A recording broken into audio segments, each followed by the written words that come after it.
Hi everyone, easy കോമേഴ്സിലേക്ക് ഏവർക്കും സ്വാഗതം. നമ്മളിനി അടുത്തതായിട്ട് പഠിക്കുന്നത് മൂന്നാമത്തെ ബ്ലോക്കാണ്. മൂന്നാമത്തെ ബ്ലോക്കിന്റെ പേരെന്താണ്? Final accounts of companies. നമ്മളിപ്പോൾ പഠിക്കുന്നത് കമ്പനിയുടെ ഫൈനൽ അക്കൗണ്ട്സ് ആണ് പഠിക്കുന്നത്. നമ്മൾ മുമ്പൊക്കെ പഠിച്ചെന്ന് പറഞ്ഞാൽ സോൾ ട്രേഡേഴ്സിന്റെയും പാർട്ട്ണർഷിപ്പിന്റെയും ഫൈനൽ അക്കൗണ്ട്സ് ആണ് പഠിച്ചത്. സോൾ ട്രേഡേഴ്സിന്റെയും പാർട്ട്ണർഷിപ്പിന്റെ ഫൈനൽ അക്കൗണ്ട്സ് എന്ന് പറയുമ്പോൾ നമ്മൾ എന്തോ കേട്ടിട്ടുള്ളത് ട്രേഡിംഗ് അക്കൗണ്ടും പ്രോഫിറ്റ് ആൻഡ് ലോസ് അക്കൗണ്ടും ആയിട്ട് ബാലൻസ് ഷീറ്റ് ആയിരുന്നു. ഇപ്പൊ നമ്മൾ നോക്കുന്നത് കമ്പനിയുടെ ഫൈനൽ അക്കൗണ്ട്സ് ആണ്. കമ്പനിയുടെ ഫൈനൽ അക്കൗണ്ട്സ് പ്രിപ്പയർ ചെയ്യുമ്പോൾ പ്രധാനമായിട്ടും നമുക്ക് രണ്ടെണ്ണം നോക്കിയാൽ മതി.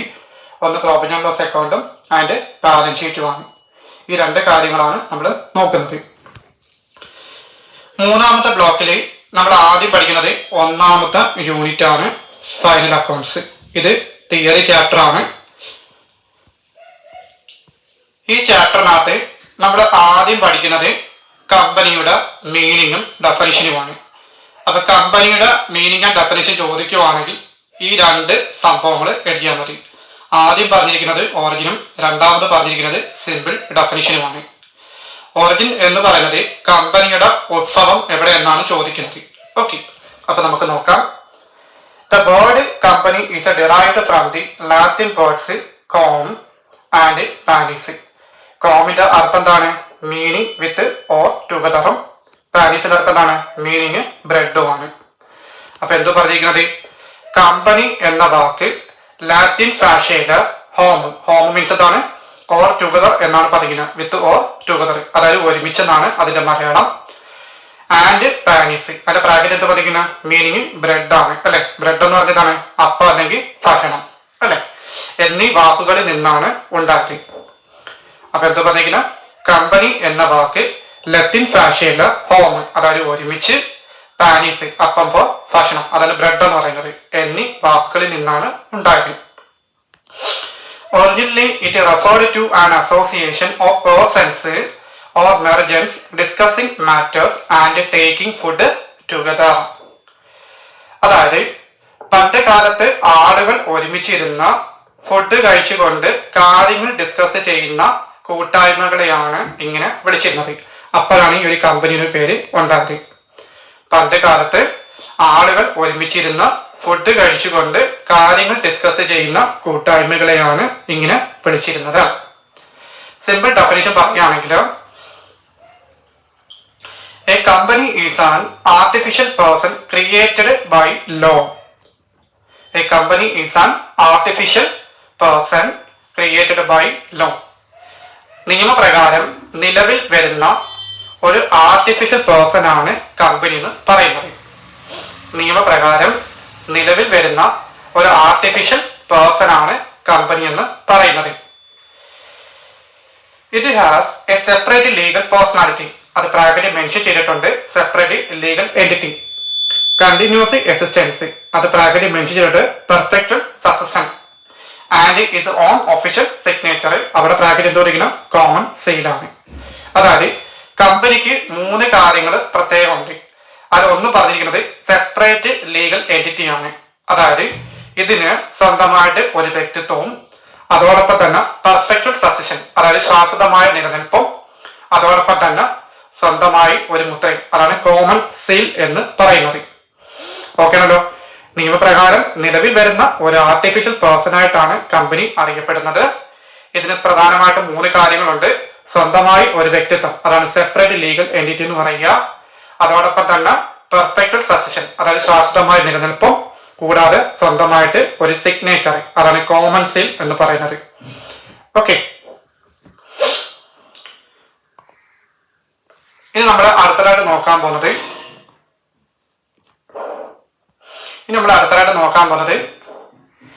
Joints of company. അതാണ് ഈ കമ്പനി എന്ന് പറയുന്നത്. ജോയിന്റ്സ് ഓഫ് കമ്പനിയുടെ ക്യാരക്ടറിസ്റ്റിക്സ് അല്ലെങ്കിൽ ഫീച്ചേഴ്സ് അല്ലെങ്കിൽ നേച്ചർ. എന്താണ് ക്യാരക്ടറിസ്റ്റിക്സ് എന്ന് പറഞ്ഞാൽ സവിശേഷതകളാണ് അല്ലെ. ഫീച്ചേഴ്സ് എന്ന് പറയുമ്പോൾ പ്രത്യേകതകൾ. നേച്ചർ എന്ന് പറഞ്ഞിട്ടാണ് സ്വഭാവം അല്ലെ. അപ്പൊ ഇത് മൂന്ന് ചോദിച്ചാലും ഒരു ആൻസർ തന്നെയാണ്. അപ്പൊ ജോയിന്റ്സ് ഓഫ് കമ്പനിയുടെ ക്യാരക്ടറിസ്റ്റിക്സ് എന്തൊക്കെയാന്ന് പറയുമ്പോൾ ഇതിൽ പ്രധാനമായിട്ടും 9 പോയിന്റ്സ് ആണ് വന്നിരിക്കുന്നത്. അപ്പൊ നിങ്ങൾക്ക് ഇഷ്ടമുള്ള 6 7 പോയിന്റ് ഓക്കെ നിങ്ങൾക്ക് കംഫർട്ടായിട്ട് തോന്നുന്ന പഠിക്കാൻ പറ്റുന്ന 6-7 പോയിന്റ് മാത്രം എഴുതിയാൽ മതി. ഓക്കെ, അത് നമ്മൾ ആദ്യം പറയാൻ പറ്റത് ആർട്ടിഫിഷ്യൽ പേഴ്സൺ. നമ്മൾ നേരത്തെ പറഞ്ഞായിരുന്നു സിമ്പിൾ ഡെഫിനിഷനകത്ത് അല്ലെ. എന്താ ആർട്ടിഫിഷ്യൽ പേഴ്സൺ എന്ന് പറഞ്ഞാല് a company is created by law. അതായത് നിയമം വഴി ക്രിയേറ്റ് ചെയ്യുന്ന ഒന്നാണ് കമ്പനി എന്ന് അറിയപ്പെടുന്നത്. It does not process the physical attributes of a natural human being but it is treated as a person under the law. അപ്പൊ എന്താ പറഞ്ഞിരിക്കുന്ന നിയമം വഴി ക്രിയേറ്റ് ചെയ്യുന്ന ഒന്നാണ് കമ്പനി എന്ന് അറിയപ്പെടുന്നത്. പക്ഷേ മനുഷ്യരെ പോലെ ജീവനുള്ള ശരീരമില്ലെങ്കിലും നിയമത്തിന് മുന്നിൽ ഇതൊരു വ്യക്തിയായിട്ടാണ് അറിയപ്പെടുന്നത്. മനുഷ്യരെ പോലെ ജീവനുള്ള ശരീരമില്ലെങ്കിലും നിയമത്തിന് മുന്നിൽ ഇതൊരു വ്യക്തിയായിട്ടാണ് അറിയപ്പെടുന്നത്. അതാണ് ആർട്ടിഫിഷ്യൽ പേഴ്സൺ പറയുക. ഇനി രണ്ടാമതാണ് സെപ്പറേറ്റ് ലീഗൽ എൻറ്റിറ്റി. അത് നമ്മൾ നേരത്തെ പറഞ്ഞിട്ടായിരുന്നു. എന്താണ് സെപ്പറേറ്റ് ലീഗൽ എൻറ്റിറ്റി പറഞ്ഞാൽ സ്വതന്ത്ര വ്യക്തിത്വം എന്നാണ് അതിന്റെ മലയാളം. അതിനകത്ത് എന്താ പറയുന്നത് A company has A legal identity distinct and separate from its members. It can own asset or property, enter into contracts and sue or be sued in its own name. അപ്പോൾ എന്താ പറയുന്നത് A company has A legal identity distinct and separate from its members. It can own asset or property, enter into contracts and sue or be sued in its own name. അതായത് കമ്പനിയും അതിന്റെ ഉടമസ്ഥരും, അതായത് share holders അല്ലെങ്കിൽ owners, അത് രണ്ടായിട്ടാണ് അറിയപ്പെടുന്നത്. കമ്പനിയും അതിന്റെ share ഹോൾഡേഴ്സും രണ്ടാണ്. കമ്പനിയുടെ പേരിൽ പ്രോപ്പർട്ടീസ് വാങ്ങാനും കോൺട്രാക്റ്റുകളിൽ ഏർപ്പെടാനും കോടതിയെ സമീപിക്കാനും സാധിക്കും എന്നുള്ളതാണ്. അപ്പൊ എന്ത് പറഞ്ഞിരിക്കുന്ന കമ്പനിയുടെ പേരിൽ പ്രോപ്പർട്ടികൾ വാങ്ങാനും കോൺട്രാക്റ്റുകളിൽ ഏർപ്പെടാനും കോടതിയെ സമീപിക്കാനും സാധിക്കും എന്നുള്ളതാണ് ഇതിൽ പറഞ്ഞിരിക്കുന്നത്. അപ്പൊ എന്താണ് സെപ്പറേറ്റ് ലീഗൽ എൻറ്റിറ്റി എന്ന് പറഞ്ഞാല് കമ്പനിയും അതിന്റെ ഷെയർ ഹോൾഡേഴ്സും രണ്ടായിട്ടാണ് അറിയപ്പെടുന്നത്. കമ്പനിയുടെ പേരിൽ പ്രോപ്പർട്ടികൾ വാങ്ങാനും കോൺട്രാക്റ്റുകളിൽ ഏർപ്പെടാനും കോടതിയെ സമീപിക്കാനും സാധിക്കും എന്നുള്ളതാണ്. ഇനി മൂന്നാമത്താണ് പെർപെക്ച്വൽ എക്സിസ്റ്റൻസ്. അത് നമ്മൾ നേരത്തെ പറഞ്ഞായിരുന്നു. അതിനകത്ത് എന്താ പറഞ്ഞിരിക്കുന്ന a company continues to exist as long as it fulfils the conditions prescribed by law. The death, insolvency, insanity or retirement of a shareholder does not affect its existence. അപ്പോൾ എന്താ പറയുക a company continues to exist as long as it fulfills the conditions prescribed by law. The death, insolvency, insanity or retirement of a shareholder does not affect its existence. അതായത് share ഹോൾഡറുകളുടെ മരണം, ഭ്രാന്ത് അല്ലെങ്കിൽ സാമ്പത്തിക തകർച്ച എന്നിവയൊന്നും കമ്പനിയുടെ നിലനിൽപ്പിനെ ബാധിക്കില്ല എന്നുള്ളതാണ്. നിയമപ്രകാരം മാത്രമേ കമ്പനി നിർത്തലാക്കാൻ സാധിക്കൂ. അപ്പൊ എന്താ പറയുക ഷെയർ ഹോൾഡേഴ്സിന്റെ ഇടയിൽ മരണമോ അല്ലെങ്കിൽ ഭ്രാന്ത് അല്ലെങ്കിൽ സാമ്പത്തിക തകർച്ച എന്നിവയൊന്നും കമ്പനിയുടെ നിലനിൽപ്പിനെ ബാധിക്കില്ല എന്നുള്ളതാണ്. നിയമപ്രകാരം മാത്രമേ കമ്പനി നിർത്തലാക്കാൻ സാധിക്കൂ എന്നുള്ളത്. നാലാമതാണ് ലിമിറ്റഡ് ലയബിലിറ്റി. എന്താണ് ലിമിറ്റഡ് ലയബിലിറ്റി എന്ന് പറഞ്ഞാൽ പരിമിതമായ ബാധ്യത അല്ലെ. ലിമിറ്റഡ് എന്ന് പറയുമ്പോൾ ഒരു പരിമിതി ഉണ്ടാവുമല്ലോ. ലയബിലിറ്റി എന്താണ് ബാധ്യത അല്ലെ. അതിനകത്ത് എന്താ പറഞ്ഞിരിക്കുന്ന the financial liability of shareholders is limited only to the face value or the amount guaranteed on the shares they hold and nothing more than that. എന്താ പറയുക the financial liability of shareholders is limited only to the value or the amount guaranteed on the shares they hold and nothing more than that. അപ്പൊ എന്ത് പറയുന്ന share ഹോൾഡറുകളുടെ financial liability അവരെടുത്ത share ഹോൾഡറുടെ വിലയിൽ, അതാണ് face value, മാത്രം പരിമിതപ്പെട്ടിരിക്കുന്നു. Company നഷ്ടത്തിലായാൽ സ്വന്തം വീടോ സ്വത്തോ വിറ്റ് കടം തീർക്കേണ്ടി വരില്ല എന്നുള്ളതാണ്. അപ്പൊ എന്ത് പറഞ്ഞിരിക്കുന്ന ഷെയർ ഹോൾഡറുകളുടെ ഫിനാൻഷ്യൽ ലയബിലിറ്റി, അതായത് സാമ്പത്തിക ബാധ്യത അവർ എടുത്ത ഷെയറുകളുടെ വിലയിൽ, അതായത് ഫേസ് വാല്യൂ മാത്രം പരിമിതപ്പെട്ടിരിക്കുന്നു. കമ്പനി നഷ്ടത്തിലായാൽ സ്വന്തം വീടോ സ്വത്തോ വിറ്റ് കടം തീർക്കേണ്ടി വരില്ല എന്നുള്ളതാണ് ഇതിൽ പറഞ്ഞിരിക്കുന്നത്. ഇനി അടുത്ത അഞ്ചാമത്തെ പോയിന്റ് ആണ് കോമൺ സെയിൽ. എന്താണ് ഈ കോമൺ സെയിൽ എന്ന് പറഞ്ഞാല്? സെയിൽ എന്ന് പറയുമ്പോൾ മുദ്ര അല്ലെ, കമ്പനിയുടെ ഒരാളുണ്ടാവും സിഗ്നേച്ചർ, അതപ്പോ പൊതുവായിട്ടുള്ള ഒരു മുദ്ര. അപ്പൊ അതിനകത്ത് എന്ത് പറയുന്ന, being an artificial person a company cannot physically sign documents, therefore the common seal act as the company's official signature. അപ്പൊ എന്ത് പറയുന്ന, being an artificial person a company cannot physically sign documents, therefore the common seal act as the company's official signature. അതായത് കമ്പനിക്ക് സ്വന്തമായി ഒപ്പിടാൻ കഴിയില്ല, അതിനാൽ കമ്പനിയുടെ സിഗ്നേച്ചർ ഔദ്യോഗികമായി ഉപയോഗിക്കുന്ന മുദ്രയാണിത്. കമ്പനിക്ക് സ്വന്തമായി ഒപ്പിടാൻ കഴിയില്ല, അതിനാൽ കമ്പനിയുടെ ഒപ്പായി ഔദ്യോഗികമായി അതായത് ഒഫീഷ്യലായിട്ട് ഉപയോഗിക്കുന്ന മുദ്രയാണിത്. ആറാമത്തെ പോയിന്റ് ആണ് transferability of shares. Transferability of shares എന്ന് പറയുന്നതാണ് ഷെയറുകളെ കൈമാറ്റം ചെയ്യുക അല്ലെ. അതിനകത്ത് എന്താ പറയുന്ന, members of A company can freely transfer or sell their shares through authorized stock exchanges or as per SEBI guidelines. അല്ലേ, എന്താണ് SEBI means? Securities exchange board of India.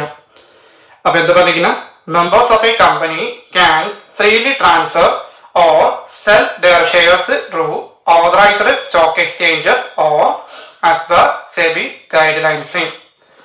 അതായത് ഒരു കമ്പനിയുടെ ഷെയർസ് മറ്റുള്ളവർക്ക് എളുപ്പത്തിൽ വിൽക്കാനോ കൈമാറാനോ സാധിക്കും. അത് സെബിയുടെ നിയമങ്ങൾക്ക് വിധേയമായിട്ടായിരിക്കണം. ഒരു കമ്പനിയുടെ ഷെയറുകൾ മറ്റുള്ളവർക്ക് എളുപ്പത്തിൽ വിൽക്കാനോ കൈമാറാനോ സാധിക്കും. അത് ആരുടെ ഗൈഡൻസ് ആയിരിക്കണം? സെബിയുടെ നിയമങ്ങൾക്ക് വിധേയമായിട്ടായിരിക്കണം ട്രാൻസ്ഫർ ചെയ്യേണ്ടത്. ഏഴാമത്തെ പോയിന്റ് ആണ് ക്യാപിറ്റൽ. എന്താണ് ഈ ക്യാപിറ്റൽ എന്ന് പറയുന്നത്? A joint company can raise a huge amount of capital by issuing shares to the public or investors. അതായത് വലിയ എമൗണ്ട് ക്യാപിറ്റലായി കണ്ടെത്താൻ ഷെയറുകൾ പുറത്തിറക്കി കമ്പനിക്ക് സാധിക്കുന്നു. വലിയ എമൗണ്ട് ക്യാപിറ്റലായി കണ്ടെത്താൻ ഷെയറുകൾ പുറത്തിറക്കി കമ്പനിക്ക് സാധിക്കുന്നു. അപ്പൊ ഈ ഷെയറുകൾ പുറത്തിറക്കുക എന്ന് പറഞ്ഞിട്ടാണ് ഇഷ്യൂ ഷെയർസ് ആണ്. ഓക്കെ ആണല്ലോ, അതാണ് ഇവിടെ ക്യാപിറ്റൽ എന്ന് പറയുന്നത്. എട്ടാമത്തെ പോയിന്റ് ആണ് മാനേജ്മെന്റ്. എന്താണ് ഈ മാനേജ്മെന്റ് എന്ന് പറഞ്ഞാൽ? ഭരണം എന്നാണ് പറയുന്നത്. The company is managed democratically by the board of directors who are the elected representatives of the shareholders. അതായത് കമ്പനിയുടെ മാനേജ്മെന്റ് നടത്തുന്നത് ഷെയർ ഹോൾഡർമാര് തിരഞ്ഞെടുത്ത പ്രതിനിധികളായ ഡയറക്ടർമാരായിരിക്കും. അവരാണ് ബോർഡ് ഓഫ് ഡയറക്ടേഴ്സ് എന്ന് പറയുന്നത്. അപ്പൊ എടുത്ത ഭരണം എന്ന് പറഞ്ഞാൽ ഇങ്ങനെയാണ്, കമ്പനിയുടെ മാനേജ്മെന്റ് നടത്തുന്നത് ഷെയർ ഹോൾഡേഴ്സുകൾ തിരഞ്ഞെടുത്ത പ്രതിനിധികളായ ഡയറക്ടർമാരാണ്. അവരാണ് ബോർഡ് ഓഫ് ഡയറക്ടേഴ്സ് എന്ന് പറയുന്നത്. Last one membership. മെമ്പർഷിപ്പ് എന്ന് പറയുമ്പോൾ പ്രധാനമായിട്ടും രണ്ടുപേരാണ്. പ്രൈവറ്റ് കമ്പനി ഉണ്ട്, പബ്ലിക് കമ്പനി ഉണ്ട്. പ്രൈവറ്റ് കമ്പനി എന്ന് പറയുന്നത് മിനിമം ഓഫ് 2 മെമ്പേഴ്സും ആൻഡ് എ മാക്സിമം 200 മെമ്പേഴ്സും. കുറഞ്ഞത് 2 പേര് മാത്രം, പരമാവധി ആണെങ്കിൽ 200 പേരായിരിക്കും. അതാണ് പ്രൈവറ്റ് കമ്പനി എന്ന് പറയുന്നത്. പബ്ലിക് കമ്പനി ആണെങ്കിൽ മിനിമം ഓഫ് 7 മെമ്പേഴ്സും and there is no limit to the maximum number. കുറഞ്ഞത് 7 പേരെങ്കിലും വേണം, പരമാവധി എണ്ണത്തിന് ഇതില്ല, ലിമിറ്റ് ഇല്ല. അപ്പൊ ഇത്രയും പോയിന്റ്സ് ആണ് ജോയിന്റ് കമ്പനിയുടെ ക്യാരക്ടറിസ്റ്റിക്സ് അല്ലെങ്കിൽ ഫീച്ചേഴ്സ് അല്ലെങ്കിൽ നേച്ചർ എന്ന് പറയുന്നത്. അപ്പൊ ഈ ജോയിന്റ് കമ്പനി എന്ന് പറഞ്ഞാൽ ആരും ഉദ്ദേശിക്കുന്നത് കമ്പനി തന്നെയാണ് ഉദ്ദേശിക്കുന്നത്. ഓക്കെ, അപ്പൊ ഇതിൽ 9 പോയിന്റോട് നിങ്ങൾക്ക് ഇഷ്ടമുള്ള 5-6 പോയിന്റ് യൂസ് ചെയ്യും. ഓക്കെ, നമുക്ക് വേണമെങ്കിൽ ഒന്നാമത്തെ പോയിന്റ് യൂസ് ചെയ്യാം, പിന്നെ വേണമെങ്കിൽ 5 യൂസ് ചെയ്യാം, 6 യൂസ് ചെയ്യാം, 7 യൂസ് ചെയ്യാം, 8 യൂസ് ചെയ്യാം, 9 യൂസ് ചെയ്യും അല്ലെ. അപ്പൊ 5, 6, 7, 8, 9. അപ്പൊ ഇവിടെ എത്ര പോയിന്റ് ആയി? 5 പോയിന്റ് ആയി. മുകളിൽ 6 പോയിന്റ് ആയി കേട്ടോ. പിന്നെ ബാക്കി നമുക്ക് എന്ത് ചെയ്യാം? പോയിന്റ് മാത്രം എഴുതാം. ഓക്കെ, ബാക്കിയുള്ളതിനെല്ലാം എക്സ്പ്ലെയിൻ ചെയ്യണം. അപ്പൊ ഞാൻ പറഞ്ഞ 6 പോയിന്റ്സ് ഏതൊക്കെയാണ്? Artificial person, common sale, transferability of shares, capital, management, membership. ഇതെല്ലാം പോയിന്റ് എന്ത് ചെയ്യണം? എക്സ്പ്ലെയിൻ ചെയ്യണം. അല്ലാത്തെല്ലാം പോയിന്റ് മാത്രം എഴുതിയാൽ മതി. Separate legal entity, perpetual existence, limited liability. Okay, അപ്പൊ വളരെ സിമ്പിൾ ആയിട്ടാണ് എഴുതിയിരിക്കുന്നത്. ഇനി നമ്മുടെ അടുത്തതായിട്ട് പറയുന്നത് ക്ലാസിഫിക്കേഷൻ ഓഫ് കമ്പനീസ് ആണ്. കമ്പനികളുടെ ക്ലാസിഫിക്കേഷൻ എങ്ങനെയാണെന്ന് നോക്കാം. പ്രധാനമായിട്ടും 3 അത് ഇവിടെ ആദ്യം പറയുന്നത് on the basis of incorporation ആണ്. എന്താണ് ഇൻകോർപ്പറേഷൻ പറഞ്ഞാൽ? രൂപീകരണം അല്ലെങ്കിൽ ഏകീകരണം എന്നാണ് പറയുക. ഓക്കെ ആണല്ലോ? Okay. On the basis of incorporation പറയുമ്പോൾ അതായത് ഇൻകോർപ്പറേഷന്റെ അടിസ്ഥാനത്തിൽ പ്രധാനമായിട്ടും 3 ഡിവൈഡ് ചെയ്തിരിക്കുന്നത്. ഒന്നെന്ന് പറഞ്ഞത് സ്റ്റാറ്റ്യൂട്ടറി കമ്പനീസ്, 2 പറഞ്ഞത് രജിസ്റ്റേർഡ് കമ്പനീസ്, 3 പറഞ്ഞത് ചാർട്ടേഡ് കമ്പനീസ്. എന്താണ് ഈ സ്റ്റാറ്റ്യൂട്ടറി കമ്പനീസ് എന്ന് പറഞ്ഞാൽ?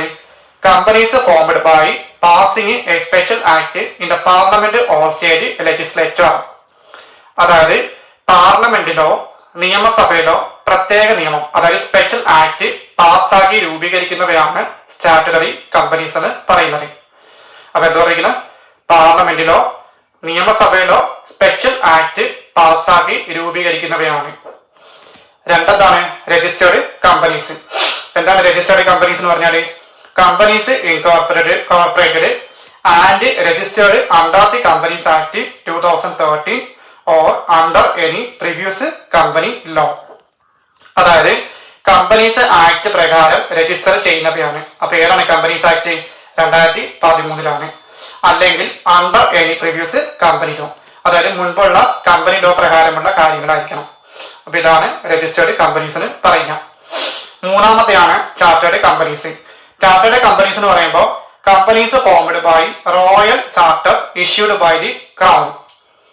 These do not exist in India since independence. അപ്പൊ എന്താണ് ചാർട്ടേഡ് കമ്പനീസ് എന്ന് പറഞ്ഞാല്? അതായത് റോയൽ ചാർട്ടർ ആണ്. റോയൽ ചാർട്ടർ എന്ന് പറയുമ്പോൾ രാജകീയ വിളംബരം എന്നാണ് അതിന്റെ മലയാളം. റോയൽ ചാർട്ടർ വഴി രൂപീകരിച്ചിരിക്കുന്നത് ആണ്. ഇത് ഇന്ത്യയിൽ എന്തില്ല? ഇപ്പോൾ ഈ സാധനം നിലവിലില്ല. മനസ്സിലാവും? അപ്പൊ ഒരു എക്സാമ്പിൾ പറയുകയാണെങ്കിൽ ഈസ്റ്റ് ഇന്ത്യ കമ്പനി എന്നാണ് ഇവിടെ പറഞ്ഞിരിക്കുന്നത്. അപ്പൊ എന്താണ് ചാർട്ടേഡ് കമ്പനീസ് എന്ന് പറയുമ്പോൾ companies formed by royal charters issued by the crown അല്ലെ, അതായത് രാജകീയ വിളംബരം വഴി രൂപീകരിച്ചിരുന്നവയാണ്. എക്സാമ്പിൾ എന്ന് പറയുമ്പോൾ ഈസ്റ്റ് ഇന്ത്യ കമ്പനി. എന്നിട്ട് പറയാണ് these do not exist in India since independence. ഇന്ത്യയിൽ ഇപ്പോൾ ഇവ നിലവിലില്ല എന്നുള്ളതാണ്. അപ്പൊ മനസ്സിലായോ? അപ്പൊ on the base of incorporation ഏതൊക്കെയാണ്? Statutory companies, registered companies, chartered companies. Okay. ഇനി നമ്മൾ അടുത്തതായിട്ട് പറയാൻ പോകുന്നത് 2 on the basis of liability. എന്താണ് ഈ on the base of liability പറയുമ്പോൾ? ലയബിലിറ്റി പറയുമ്പോൾ ബാധ്യത അല്ലെ. ഇപ്പൊ ബാധ്യതയുടെ അടിസ്ഥാനത്തിൽ നോക്കുകയാണെങ്കിൽ അതിൽ പ്രധാനമായിട്ടും 3 എന്തൊക്കെയാണ്? കമ്പനി ലിമിറ്റഡ് ബൈ ഷെയർസ് ഉണ്ട്, കമ്പനി ലിമിറ്റഡ് ബൈ ഗ്യാരണ്ടി ഉണ്ട്, അൺലിമിറ്റഡ് ലയബിലിറ്റി കമ്പനി ഉണ്ട്. എന്താണ് ഈ കമ്പനി ലിമിറ്റഡ് ബൈ ഷെയർസ് എന്ന് പറഞ്ഞാല്? The liability of is members is limited strictly to the unpaid amount if any on the shares held by them. എന്താ പറയുക? The liability of its members is limited strictly to the unpaid amount if any on the shares held by them. അതായത് മെമ്പേഴ്സിന്റെ ബാധ്യത അവർ വാങ്ങിയ ഷെയറുകളുടെ എമൗണ്ടിൽ മാത്രം പരിമിതമായിരിക്കും. മെമ്പേഴ്സിന്റെ liability അവർ വാങ്ങിയ ഷെയറുകളുടെ എമൗണ്ടിൽ മാത്രം പരിമിതമായിരിക്കും. 2 company limited by guarantee. Company limited by guarantee എന്ന് പറയുന്നത് the liability of members is limited to such an amount as they may respectively undertake. ഈ അണ്ടർടേക്ക് എന്ന് പറയുമ്പോൾ പ്രാക്ടിക്കലി പറയുന്നത് guarantee to contribute to the asset of the company in the event of it being bound up. അപ്പൊ എന്താ പറയുക?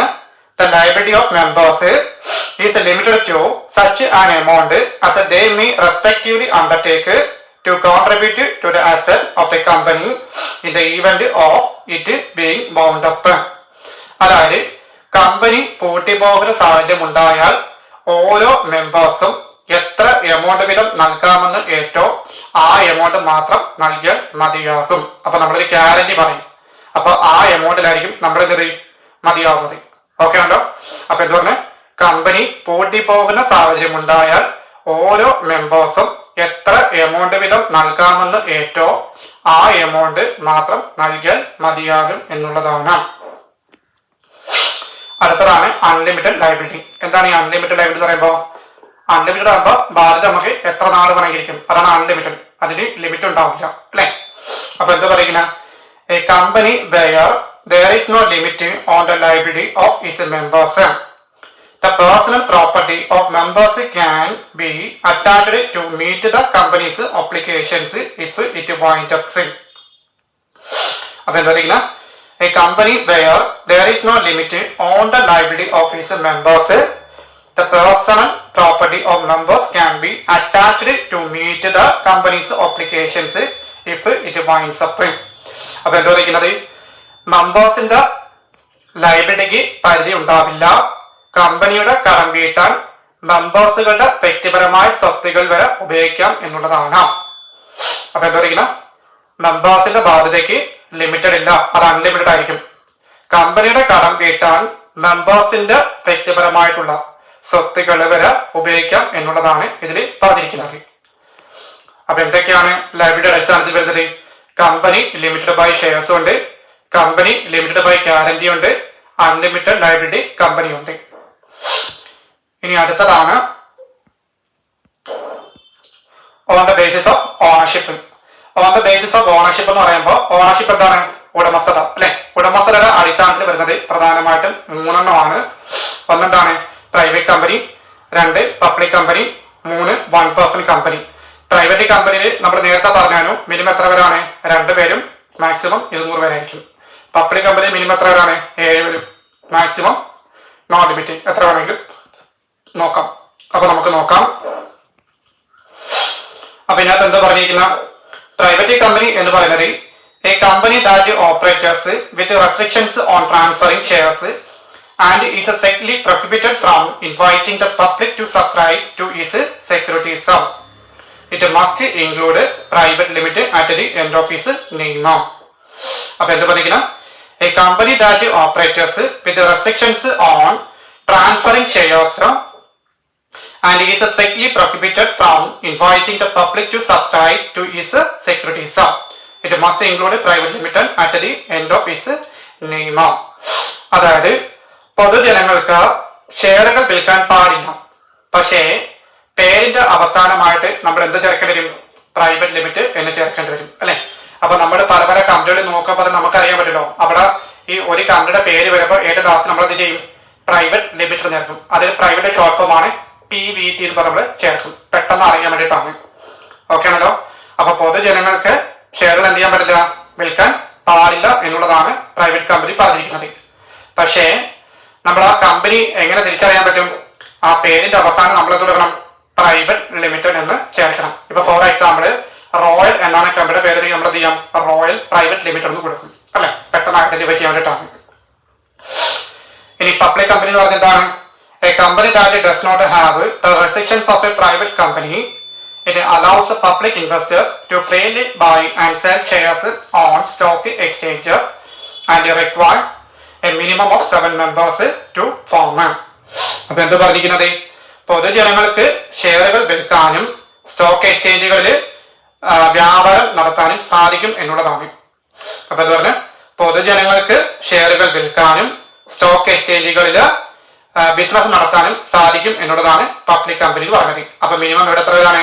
7 പേരായിരിക്കും അല്ലെ. അപ്പൊ മാക്സിമം എന്ന് പറയുമ്പോൾ നമുക്ക് നോ ലിമിറ്റ് ആണ്. അപ്പൊ നമുക്ക് എത്ര വേണമെങ്കിലും എന്ത് ചെയ്യാം? ഉൾപ്പെടുത്താനുള്ളതാണ്. അവിടെ ലാസ്റ്റ് ആണ് OPC. എന്താണ് OPC എന്ന് പറഞ്ഞാൽ? 1% കമ്പനിയാണ് അല്ലെ. 1% കമ്പനി എന്ന് പറയുന്നത് അതിൽ തന്നെ വ്യക്തമായിട്ട് പറയുന്നത് defined under section 262 of the companies act 2013. It is A company that has only 1 person as is members. അപ്പൊ എന്താ പറഞ്ഞത്? കമ്പനീസ് ആക്ട് 2013 സെക്ഷൻ 262 പറഞ്ഞിരിക്കുന്നത് എന്താണ്? It is a company that has only 1 person as its members. അതായത് ഒരൊറ്റ വ്യക്തി മാത്രം അംഗമായിട്ടുള്ള കമ്പനിയാണിത്. ഒരൊറ്റ വ്യക്തി മാത്രം അംഗമായിട്ടുള്ള കമ്പനിയാണിത്. അതിനാണ് OPC എന്ന് പറയുക. ഓക്കെ ആണല്ലോ. ഇത് കൂടാതെ അതർ ഫോംസ് ഓഫ് കമ്പനീസ്, മറ്റേതെങ്കിലും പ്രധാന കമ്പനികൾ വരുന്നത് സെക്ഷൻ 80 കമ്പനീസ് ആണ്. അത് പ്രാക്ടിക്കലി പറയുന്നത് അസോസിയേഷൻസ് നോട്ട് ഫോർ പ്രോഫിറ്റിംഗ്, അതായത് ലാഭം കിട്ടാത്ത ഒരു കൂട്ടായ്മ ഉണ്ടാവും. മനസ്സിലായോ? അത് കമ്പനീസ് സെക്ഷൻ 8 പറയുന്ന കമ്പനീസ് ഫോമാണ് പറയുന്നത്. അപ്പൊ അതിൽ വരുന്ന ആരൊക്കെയാണ്? ഒന്നെന്ന് പറഞ്ഞാൽ ഗവൺമെന്റ് കമ്പനീസ്, രണ്ടെന്ന് പറഞ്ഞാൽ ഫോറിൻ കമ്പനീസ്, പിന്നെ വരുന്നത് ഹോൾഡിംഗ് ആൻഡ് സബ്സിഡറി കമ്പനീസ്, പിന്നെ വരുന്നത് ഡോർമെന്റ് കമ്പനീസ്. അപ്പൊ എന്താ പറഞ്ഞിരിക്കുന്ന സെക്ഷൻ 8 കമ്പനികൾ, അതായത് നോട്ട് ഫോർ പ്രോഫിറ്റ് എന്നാണ് പറയുന്നത്. അപ്പൊ അതിൽ വരാത്തതാണ് ആരൊക്കെ? ഗവൺമെന്റ് കമ്പനീസ്, സർക്കാർ കമ്പനികളോ, ഫോറിൻ കമ്പനീസ്, വിദേശ കമ്പനികളോ, അതുപോലെ ഹോൾഡിംഗ് ആൻഡ് സബ്സിഡറി കമ്പനീസുകളോ, അതോടൊപ്പം തന്നെ ഗവൺമെന്റ് കമ്പനീസുകളോ. അപ്പൊ ഇവയ്ക്കാണ് എന്തെന്ന് പറയുക? അതർ ഫോം ഓഫ് കമ്പനീസ് പറയുന്നത്. അപ്പൊ ക്ലാസിഫിക്കേഷൻ കമ്പനീസ് ആരെങ്കിലും മനസ്സിലോ? On the base of incorporation ആണ്, on the base of liability, on the base of ownership അല്ലെ. On the base of incorporation ആരൊക്കെ വരുന്നുണ്ട്? സ്റ്റാറ്റ്യൂട്ടറി കമ്പനീസ് വരുന്നുണ്ട്, രജിസ്റ്റേർഡ് കമ്പനീസ് വരുന്നുണ്ട്, ചാർട്ടേഡ് കമ്പനീസ് വരുന്നുണ്ട്. ലയബിലിറ്റിക്കകത്തോ കമ്പനി ലിമിറ്റഡ് ബൈ ഷെയർസ് ഉണ്ട്, കമ്പനി ലിമിറ്റഡ് ബൈ ഗ്യാരണ്ടി ഉണ്ട്, അൺലിമിറ്റഡ് ലയബിലിറ്റി ഓഫ് കമ്പനി ഉണ്ട്. ഓണർഷിപ്പിനകത്താണെങ്കിലോ private company, public company and OPC. OPC means ആണ് 1% കമ്പനിയാണ്. ഇത് കൂടാണ്ട് വരുന്ന വേറെ കമ്പനീസുകളാണ് അല്ലെ. അതിലേക്കാണ് government companies, foreign companies, holding and subsidiary companies and government companies. നമ്മൾ അടുത്തതായിട്ട് നോക്കാൻ പോകുന്നത് നമ്മുടെ അടുത്ത ടോപ്പിക് നോക്കാൻ പോകുന്നത് ലാസ്റ്റ് ടോപ്പിക്കാണ്, സ്റ്റാറ്റ്യൂട്ടറി റെക്കോർഡ്സ് അല്ലെ. എന്താണ് ഈ സ്റ്റാറ്റ്യൂട്ടറി റെക്കോർഡ്സ് എന്ന് പറഞ്ഞാൽ? നിയമപരമായിട്ടുള്ള റെക്കോർഡുകളാണ് അല്ലെ. അന്നത്തെ പറയുന്നുണ്ട്, according to the companies act 2013, it is a mandatory requirement for all companies to maintain up to date statutory registers. And practically പറയുന്നുണ്ട്, which can also be maintained in electronic format. അപ്പൊ എന്ത് പറയുന്ന? According to the companies act 2013, it is a mandatory requirement for all companies to maintain up to date statutory registers, അതായത് which can also be maintained in electronic format. അതായത് companies act പ്രകാരം എല്ലാ കമ്പനികളും കൃത്യമായി സൂക്ഷിക്കേണ്ട ചില പ്രധാന രജിസ്റ്ററുകളാണ് നമ്മളിപ്പോ ഓരോന്ന് പറയാൻ പോകുന്നത്. അതെന്ന് പറഞ്ഞാൽ ഇലക്ട്രോണിക് ഫോമിലായിരിക്കും നമ്മൾ സൂക്ഷിക്കുക. ഇലക്ട്രോണിക് ഫോമിലാണ് സൂക്ഷിക്കുന്നത്. ഓക്കെ ആണല്ലോ. അപ്പൊ ആ റെക്കോർഡുകൾ ഏതൊക്കെ നമുക്ക് നോക്കാം അല്ലെ. അപ്പൊ ആ രജിസ്റ്റേഴ്സ് ഏതൊക്കെ നമുക്ക് നോക്കാം. അത് നമ്മൾ ആദ്യം പറയാൻ പോകുന്നത് register of renewal and duplicate share certificate അല്ലെ. അതായത് എന്താണ് റിന്യൂവൽ പറഞ്ഞാൽ? പുതുക്കുക അല്ലെ. പുതുക്കി നൽകിയതോ ഡ്യൂപ്ലിക്കേറ്റ് ആയോ നൽകിയ ഷെയർ സർട്ടിഫിക്കറ്റുകളുടെ ഇൻഫർമേഷനും സൂക്ഷിക്കുക എന്നുള്ളതാണ്. അപ്പൊ register of renew and duplicate share certificate എന്ന് പറയുന്നതാണ് പുതുക്കി നൽകിയതോ ഡ്യൂപ്ലിക്കേറ്റ് ആയോ നൽകിയ ഷെയർ സർട്ടിഫിക്കറ്റുകളുടെ ഇൻഫർമേഷൻ സൂക്ഷിക്കുക എന്നുള്ളതാണ്. രണ്ടാമതാണ് രജിസ്റ്റർ ഓഫ് സേറ്റ് ഈക്വിറ്റി ഷെയർസ്. അതെല്ലാം നമ്മൾ നേരത്തെ പഠിച്ചിട്ടുണ്ടായിരുന്നു. അതായത് കമ്പനിയുടെ എംപ്ലോയീസോ ഡയറക്ടർമാർക്കോ നൽകുന്ന സെറ്റ് ഈക്വിറ്റി ഷെയറുകളുടെ വിവരങ്ങൾ എന്ത് ചെയ്യുക? റെക്കോർഡ് ചെയ്യുക എന്നുള്ളതാണ് ഇത് പറഞ്ഞിരിക്കുന്നത്. കമ്പനിയുടെ എംപ്ലോയീസോ ഡയറക്ടർമാർക്കോ നൽകുന്ന സെറ്റ് ഈക്വിറ്റി ഷെയറുകളുടെ ഇൻഫർമേഷൻ എന്ത് ചെയ്യുക? റെക്കോർഡ് ചെയ്യുക എന്നുള്ളതാണ്. മൂന്നാമതാണ് register of charges and instalment of charges. അതെന്താ പറയുന്നത്?